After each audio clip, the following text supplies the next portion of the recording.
नमस्कार प्रेक्षकांनो, waste take trend या YouTube चॅनलमध्ये तुमचं पुन्हा एकदा स्वागत आहे। तर 8व्या वेतन आयोगात क्रांती, पगार थेट 34,000, प्रमोशनचे दरवाजे खुले। तर 8व्या वेतन आयोगात मोठा बदल सुचवण्यात आला आहे। लेवल 1 ते 6 मर्ज करून फक्त 3 स्तर तयार होणार। यामुळे पगारात लक्षणीय वाढ आणि प्रमोशन अधिक वेगाने होणार। 2026 पासून लागू होण्याची शक्यता। तर केंद्र सरकारने 8वा वेतन आयोग लवकरच लागू करण्याची तयारी केली आहे। यामध्ये खास बदल म्हणजे लेवल 1 ते लेवल 6 पर्यंतच्या पदांना एकत्रित करणे हा मोठा प्रस्ताव सादर करण्यात आला आहे।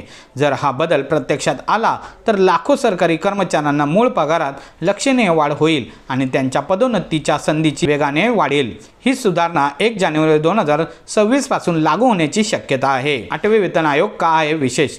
प्रत्येक 10 वर्षांनी केंद्र सरकार नवीन वेतन आयोग स्थापन करते। या आयोगाचा मुख्य उद्दिष्ट म्हणजे सरकारी कर्मचाऱ्यांना पगार, भत्ते आणि पेन्शन यामध्ये योग्य बदल सुचवणे। 8वा वेतन आयोगाला जानेवारी 2025 मध्ये केंद्रीय मंत्रिमंडळाची मान्यता मिळालेली आहे आणि त्याचा शिफारसी 2026 पासून लागू होतील अशी अपेक्षा आहे। या सुधारणाचा 50 लाख कर्मचाऱ्यांना आणि 65 लाख पेन्शनधारकांना थेट फायदा होईल। 3 नव्या वेतन स्तरांची रचना। तर नवीन प्रस्तावानुसार सध्याचे 6 वेतन स्तर हे लेवल 1 ते 6 एकत्र करून फक्त 3 गट तयार करण्यात येणार आहेत। यामुळे वेतन रचना अधिक सुसंगत आणि कर्मचाऱ्यांसाठी लाभदायी होईल। सध्याचा स्तर आणि नव्या प्रणालीतील स्तर।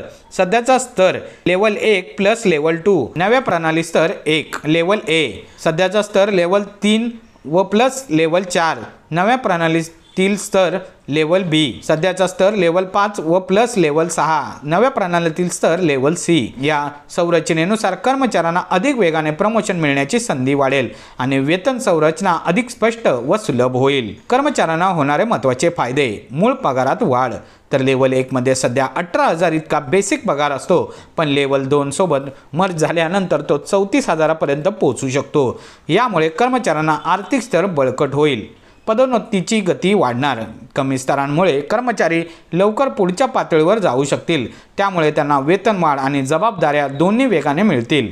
वेतन विसंगतीत सुधारणा। समान वेतन स्तरावरील तफावत कमी होऊन वेतन संधी अधिक न्यायी होतील। प्रशासकीय प्रक्रिया सुलभ होणार। कमी स्तरांमुळे शासनातील वेतन व्यवस्थापनही अधिक सोपे आणि पारदर्शक होईल। कोणत्या कर्मचाऱ्यांना होणार जास्त फायदा? ज्याचा सध्या स्तर लेवल 1 व लेवल 3 आणि लेवल 5 आहे, त्यांना या मर्जमुळे थेट उच्च स्तराचा लाभ होणार आहे। यामुळे त्यांचा पगार तात्काळ वाढू शकेल। तसेच लेवल 2, 4 व 6 वर असलेल्या कर्मचाऱ्यांनाही प्रमोशनच्या नव्या संधी उपलब्ध होतील। अडचणी काय असू शकतात? या सुधारणा जरी लाभदायक असल्या तरी त्यांना लागू करताना काही अडचणी येऊ शकतात। एकूण आर्थिक भार वाढेल। वरिष्ठतेचे योग्य निर्धारण। जबाबदाऱ्या व कामाचे वाटप कसे करायचे यावर चर्चा। सध्या हे सर्व मुद्दे केंद्र सरकार आणि वेतन आयोगाच्या विचाराधीन आहेत। अंतिम निर्णय लवकरच जाहीर केला जाईल।